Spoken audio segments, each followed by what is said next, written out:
मजलिस Ittehadul Muslimeen MIM party के उम्मीदवार राणा रणजीत सिंह साहब, नसीम अख्तर साहब, परवेज आलम साहब, डॉक्टर समीर हक साहब, ओवैस इंजीनियर साहब, डॉक्टर असमत आलम, इलेक्शन के इंचार्ज जनाब अरविंद सिंह साहब, बाब नारायण पासवान साहब,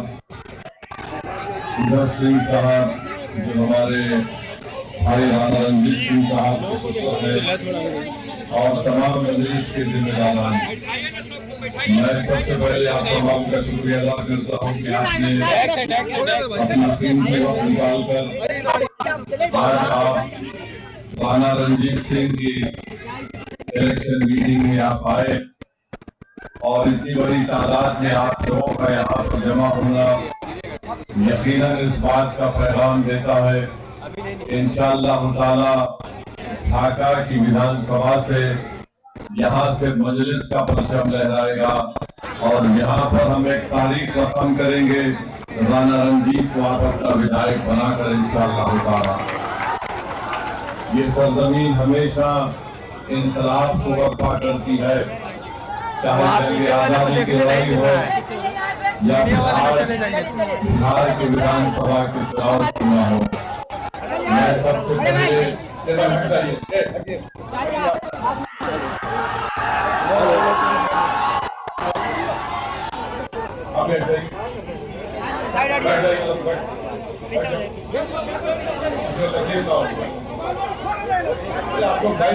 आप लोग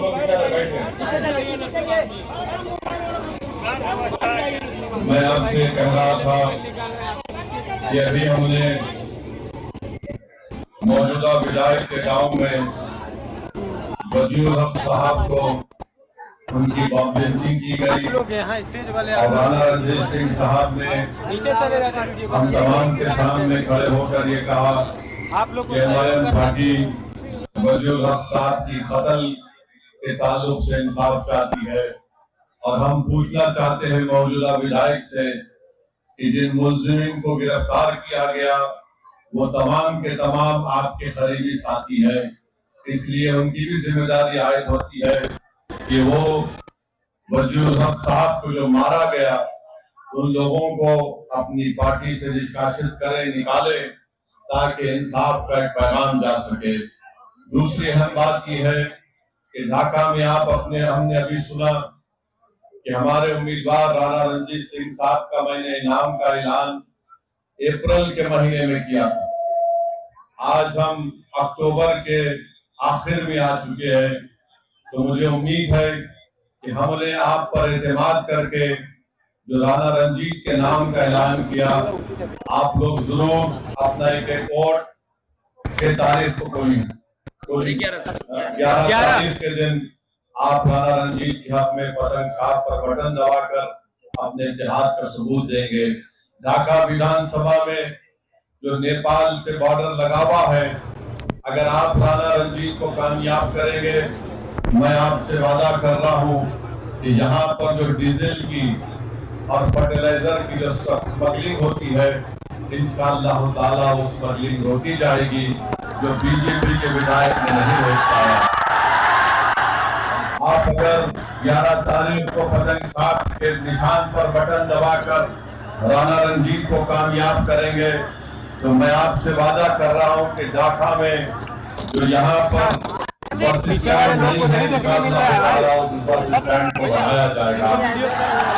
अगर आप 11 तारीख को राणा रणजीत को पतंग छाप के निशान पर बटन दबाकर वोट देंगे और कामयाब करेंगे, तो आप ये बात मेरा पैगाम लेकर जाइए कि बीजेपी के विधायक के दौर में और एनडीए की हुकूमत के दौर में, नीतीश कुमार के दौर में, मोदी के दौर में जो यहाँ पर भ्रष्टाचार और रिश्वत को आम कर दिया गया है, अगर आप गवर्नमेंट के दफ्तर में जाते हैं, ऑफिस में जाते हैं, तो आवास योजना के लिए इतनी रिश्वत, पेंशन के लिए इतनी रिश्वत, म्यूटेशन के लिए रिश्वत, राणा रणजीत कामयाब होगा तो इंशाअल्लाह ताला ये रिश्वत के तमाम अड्डे बंद होंगे और गरीब जनता को उसका फायदा मिलेगा। आप राणा रंजीत को ढाका से कामयाब करिए। जो डिग्री कॉलेज नहीं है, खास तौर से हमारी बेटियों की तालीम को जारी रखने के लिए राणा रंजीत को डिग्री कॉलेज बनाएगा। बिहार की ट्रांसपोर्ट की बसेस नहीं है और उसी वजह से हमको और आपको छोटे छोटे सफर को तय करने के लिए प्राइवेट गाड़ियों में 40 से 50 रुपए देना पड़ता है। अगर विधायक होगा राणा रंजीत तो इंशाअल्लाह ताला गवर्नमेंट की बसें ढाका की रोड पर चलेंगी। जो ढाका और लोहका में जो रोड का काम पीएमजीएसवाई में रुका हुआ है वो इंशाअल्लाह दोबारा शुरू होगा। जो ढाका और सुगौली की उस रोड पर हमेशा पानी जमा हो जाता, जिसमें मार्केट में जाने से आपको तकलीफ होती है, इंशाअल्लाह वो काम पूरा किया जाएगा। बहरवा में, हरपुर में, नाग में, दैनहा में और परसौनी में जो रोड नहीं है, ये बीजेपी के विधायक की नाकामी का एक पूरा सबूत है। जो रोड नहीं बना सका और आज आकर रोड का मुतालबा ढाका की जनता से कर रहा है। कामयाब करिए, यहाँ का नौजवान पलायन करता है। मैंने खुद अपनी आंखों से देखा कि बम्बई में जो लोग बनाते हैं, ऐसे 25,000 ढाका के नौजवान अपनी माँ और बहन और अपनी बीवियों को, अपने नौजवान बच्चे और औलाद को छोड़कर अपना पेट काटने के लिए, अपने घर में शराब जलाने के लिए वो बच्चे वो मुंबई में जाकर बैंक बनाते हैं। यहाँ पर इंडस्ट्री खोली जा सकती है, शर्त यह है कि आपके विधायक में इखलास हो, जो हुकूमत से लड़कर यहाँ पर इंडस्ट्री बनाए। ये काम इंशाअल्लाह ताला राणा रंजीत करेगा। ढाका का नौजवान पंजाब की खेतों में काम कर रहा है, दिल्ली में बिल्डिंगें बनती है, तो बहैसियत एक लेबर का काम ढाका का नौजवान करता है। कौन सा डबल इंजन सरकार का काम यहाँ पर हुआ बताइए। ढाका में मनरेगा का काम साल में 25 दिन अगर किसी गरीब को मिल गया तो बहुत बड़ा कारनामा हो गया। और आप जानते हैं मेरे भाई कि केशरिया में ढाका ईस्ट की पंचायत में जो अस्पताल है, वहां पर एक्सरे की मशीन नहीं है, वहां पर खून का टेस्ट नहीं होता है। और 8वीं जमात के बाद 8 क्लास के बाद ढाका में हमारी बेटियों को पढ़ने के मौके नहीं मिलते हैं। बताओ जायसवाल, तुमने कौन सा काम किया? तुम्हारी डबल इंजन की सरकार थी। डबल इंजन कहाँ का डबल इंजन? इंजन है का खाली एक बदनाम बोलते हैं और काम तो कुछ नहीं हुआ। आप जाकर देख लीजिए, स्कूल है, बाउंड्री वॉल नहीं है। मॉडल स्कूल जो बन रहा है 2022 से बन रहा है, अब तक मुकम्मल नहीं हुआ। ढाका का सब डिविजनल अस्पताल ना या डॉक्टर है, ना एक्सरे की कोई मशीन है। मेरे अजीज दोस्तों और बुजुर्गों, 35 से 40 किलोमीटर, क्या ये बात सच नहीं है कि अगर कोई बीमार पड़ जाता है तो मोतिहारी के सदर अस्पताल को ले जाने के लिए 35 से 40 किलोमीटर का सफर ढाका के गरीब को करना पड़ता है। ये डबल इंजन है। ये कहाँ का डबल इंजन? ये इंजन चलता नहीं, सिर्फ दिखाने के लिए है बीजेपी का, नीतीश कुमार का। और आप जानते हैं कि सैलाब आता है, जो नदी है बागमती और लाल बकिया, इसका खास असर नैनहा में और बसगढ़ी में पड़ता है। इस नौजवान को कामयाब करो। मैं इन गांव के रहने वालों से अपील कर रहा हूं कि आप अगर राणा रंजीत को कामयाब करेंगे तो इंशाअल्लाह ताला ये मसाइल हल होंगे। ढाका शहर में आप देखते हैं कि पानी भर जाता है, और आप ये भी जानते हैं कि यहाँ पर धान, मकाई और गेहूं की कीमत नहीं मिलती है। ये कैसा देश का प्रधानमंत्री है? ये कैसा बिहार का मुख्यमंत्री है जो बिहार की जनता को झूठ पे झूठ बोला जा रहा है? किसान को उसकी कीमत नहीं मिलती, न मकाई की कीमत मिलती, न गेहूं की मिलती, न धान की मिलती है। आपको जरूरत है तो एक काम करने वाले विधायक की जरूरत है। सिंचाई का कोई इंतजाम नहीं है। डीजल ट्यूबवेल की वजह इस्तेमाल करने की वजह से किसान को बड़ी तकलीफ हो जाती है, उसके मुनाफे में कमी आ जाती है। क्या इस विधायक ने यहाँ पर किसानों के लिए कोई कोल्ड स्टोरेज का इंतजाम किया? जोर से बोलिए, इंतजाम किया। अल्लाह करे कि उसकी कान में आपकी नहीं की आवाज सुनाई दे दे। आप बताइए, बीजेपी और जेडीयू बार बार कहते हैं कि हमने ऐसा कर दिया। अरे ये तमाम यहाँ पर ढाका विधानसभा में कुछ काम नहीं हुआ, बल्कि आप देखते हैं कि मंसूबाबंद तरीके से ढाका विधानसभा को कमजोर कर दिया गया। तो हम उम्मीद करते हैं आपसे कि आप 11 तारीख के दिन अपने के कोर्ट का इस्तेमाल करेंगे। दूसरी तरफ एक और पार्टी है इंडिया अलायंस, अपने आप को गठबंधन कहती है। अब गठबंधन की हकीकत ये है कि जो हमारे वीआईपी पार्टी के लोग हैं, अभी इलेक्शन शुरू नहीं हुआ तो उनके जिम्मेदार ने कह दिया कि बिहार में हमारा मल्ला समाज की आबादी 3% है और हमारा उप मुख्यमंत्री होगा। मैं आपसे पूछना चाहता हूं, अगर मल्ला समाज जो 3% की आबादी है और वो तेजस्वी के बाजू बैठकर कहता है कि हम उप मुख्यमंत्री होंगे, मैं ढाका की आवाम को और बिहार की जनता को और खास तौर से वो 17% अल्पसंख्यक समाज को एक पैगाम दे रहा हूं। 3% है और उनकी ताकत को देखो आप, उनके सियासी शऊर से सबक हासिल करो आप, और उनकी बहादुरी को देखो कि 3% और कह रहे हैं कि अगर हमारी सरकार बनेगी तो मुख्यमंत्री हमारा होगा। बताओ आप, 17% है। अगर मल्ला का बेटा उप मुख्यमंत्री बन सकता तो क्या आदम का बेटा मुख्यमंत्री नहीं बन सकता? हमको जवाब दो। अगर मल्ला का बेटा उप मुख्यमंत्री बन सकता तो क्या मोहम्मद का बेटा नहीं बन सकता मुख्यमंत्री? मेरे भाई, फैसला आपको करना है। 17% है, 3% है और 14% है। 14% है तेजस्वी और आप देते हैं टिकट उनको कितना? 14 है तो 36% टिकट दिया। जो 17% है उनको क्या दिया? उनको लॉलीपॉप दिया और बोला के बेटा चूसते रहना। तुम 14% और 36% तुम, और हमको बोल रहे दरी बिछाओ, दरी बिछाओ, दरी बिछाओ। हमारी बात क्या है कि हम हिस्सा चाहते हैं, बराबरी चाहते हैं। हम किसी के जर खरीद गुलाम नहीं है। तुमने आज जंजीरें तोड़ दी है। अगर यह हकीकी तौर पर आपको जंजीरें तोड़ना है तो अपने दिमाग से इस बात को हमेशा के लिए निकाल दो कि हम किसी के गुलाम नहीं, हम बराबरी चाहते हैं। अगर आप अपने दिमाग से इस बात को निकाल देंगे हमेशा के लिए तो याद रखिए, आप और हमसे इंसाफ होगा। बिहार तरक्की की राह पर जाएगा। अरे जो लोग बार बार एमवाई बोलते हैं, अरे बताओ कौन है? 15 साल लालू परिवार के लोग मुख्यमंत्री रहे, 20 साल से नीतीश कुमार मुख्यमंत्री है, 2 मर्तबा तेजस्वी उप मुख्यमंत्री बन गए। अरे हम पूछना चाहते हैं कि आखिर हमारा रोल क्या है? मजलिस आपको कह रही है कि राणा रंजीत हमारा बेटा, हमारा भाई है। आप राणा रंजीत को वोट भी डालेंगे और वोट भी हासिल करेंगे।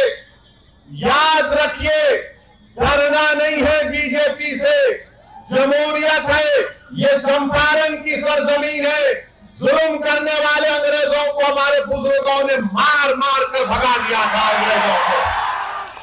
अब आपको सिर्फ 11 तारीख को वोट डालना है राणा रंजीत को। क्या आप वोट डालेंगे राणा रंजीत को? क्या आप इन तमाम की बत्ती गुल करेंगे? तो बत्ती गुल करने का तरीका यह है कि पतंग छाप पर बटन दबाइए, बटन दबाइए। और ये लोग जो हम पर उंगलियां उठाते हैं, हमको गाली देते हैं और बोलते हैं ओवैसी भड़काऊ भाषण देता है, ओवैसी वोट काटने के लिए आया। तो सुनो, 17% अल्पसंख्यक समाज बिहार के तुम्हारी तबाही और बर्बादी की दास्तान को तुम्हारे सामने बयान कर रहा हूं। क्या तुम जानते हो ये मुसलमान महिला 90% मुसलमान महिला अपने घर में मजबूर हो जाती है अपने बच्चे औलाद को जन्म देने के लिए। कहां गया तुम्हारा विकास? ये मैं नहीं कह रहा हूं, बिहार सरकार का डेटा कह रहा है। बिहार सरकार का डेटा कह रहा है 28% लोग बिहार के पलायन करके चले जाते हैं, जिसकी वजह से बिहार के 30 से 50% घर अपने बेटे से, अपने बाप से, अपनी औलाद से, शोहर से महरूम हो जाते हैं। यह विकास है? यह तुम्हारा डबल इंजन की सरकार है? 28% लोग बिहार के अपना पेट पालने के लिए, अपनी औलाद को पढ़ाने के लिए, अपनी बहनों की शादी कराने के लिए घर बार छोड़ के चले जाते, और देश के प्रधानमंत्री आकर कितना बकते हैं, कितना बोले जाते हैं। मेरे अजीज दोस्तों और बुजुर्गों, मैं आपको बताना चाह रहा हूं कि बिहार में नीतीश कुमार की 20 साल की सरकार और 15 साल की राजद की लालू परिवार की सरकार, वो पहला जंगल राज था, ये दूसरा जंगल राज चल रहा है। इन दोनों जंगल राज से बिहार को छुटकारा दिलाना। क्या आप इस जंगल राज को खत्म करेंगे? अगर आप जंगल राज को खत्म करने का इरादा कर लिए तो यकीन जानिए बिहार अपनी तरक्की की ऊंचाइयों तक पहुंच जाएगा। और ये जो हमारे तेजस्वी के साथ जो लोग हैं, बार बार हमको निशाना बनाते हैं। अरे मेरे भाई, जब 3% उप मुख्यमंत्री बन रहा है तो तुम क्या कर रहे हो वहां पर बैठकर? तुम सिवाय खव्वाली के कुछ नहीं कर सकते वहां पर तेजस्वी के दरबार में। बताओ क्या हासिल करोगे तुम? क्या हासिल करोगे? कितनों को टिकट मिलता है? 17% है। कितनों को टिकट दिए बोलो राजद वालों? और जो 14% है उनको 36% टिकट दिया जाता है। ये सामाजिक न्याय है? ये एमवाई का कॉम्बिनेशन है? ये सबको साथ लेकर चलने की बात होती है? याद रखो मेरे अजीज दोस्तों और बुजुर्गों, मेरी इज्जतदार मां और बहनों, नौजवानों, ये लड़ाई तुम्हारी है। कल का मुस्तकबिल तुम्हारा होगा। अगर आज आप अच्छा फैसला करेंगे तो इंशाअल्लाह ताला मुझे उम्मीद है कि आपकी एक लीडरशिप पैदा होगी। और राणा रंजीत जब कामयाब होगा यहां से इंशाअल्लाह, तो पूरे भारत में एक इनकलाब आ जाएगा। पूरे भारत में एक इनकलाब आ जाएगा। ये कौन है राणा रंजीत, जिसको ढाका की जनता ने अपना विधायक बना दिया? अगर सेकुलरिज्म को कामयाब करना है, अगर सबको मिलकर एक साथ, जो बार बार पुकारते कि मिलके रहो, मिलके रहो, आज मैं आपसे अपील कर रहा हूं कि आज हमको अपने इस बेटे को और भाई को कामयाब करने के लिए अपने वोट का सही इस्तेमाल करना पड़ेगा। आप करेंगे ना इंशाअल्लाह? हाँ, एक बात याद रखिए, जब महात्मा गांधी यहां पर आए थे और नमक का एहतजाज शुरू हुआ था, उस नमक के साल्ट एजिटेशन में हमारे बुजुर्गों ने हिस्सा लिया था। सब ने कहा कि हम नमक नहीं बनाएंगे, गांधी ने पैगाम दिया था।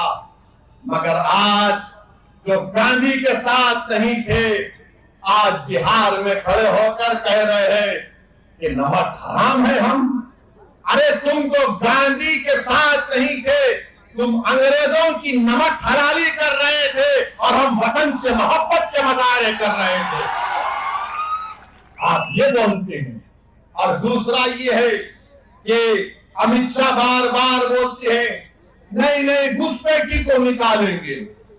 अरे घुसपैठी कहां है? 65 लाख नाम इलेक्शन कमीशन ने निकलवा दिए, फिर और 3.5 लाख नाम निकाल दिए।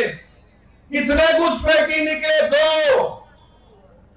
दो, अमित शाह, मोदी, हम आपको कह रहे हैं घुसपैठी दिल्ली में बैठी है,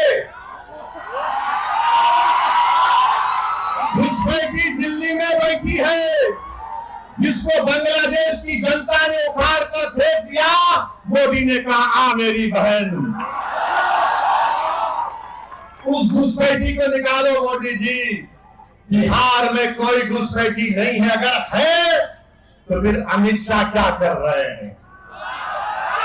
गृह मंत्री आप हैं, बीएसएफ आपके पास है, सीमा की पुलिस फोर्स आपके पास है, इंटेलिजेंस आपके पास है। बिहार में 20 साल से नीतीश कुमार की सरकार है। अरे बाबा, इसके बावजूद भी तुम चूहे को नहीं पकड़ सके तो शेर से क्यों पूछ रहे हो? हमको पूछ रहे हैं, हम चूहों का शिकार नहीं करते। सुन लो अमित शाह, घुसपैठी आ गया, घुसपैठी आ गया। अरे तुम गृह मंत्री हो, मैं थोड़ी हूं, राणा रणजीत थोड़ी है। नीतीश बाबू आपके मुख्यमंत्री है 20 साल से, उनको पूछ लेते, मगर नहीं। दिख गया ढाका से राणा रणजीत बढ़ रहा है, घुसपैठी, घुसपैठी। बहरहाल मेरे अजीज दोस्तों और बुजुर्गों, हम आपसे अपील कर रहे हैं कि अपने इत्तेहाद को मजबूत रखिए। ढाका को विकास कराना है, ढाका के किसानों से इंसाफ कराना है।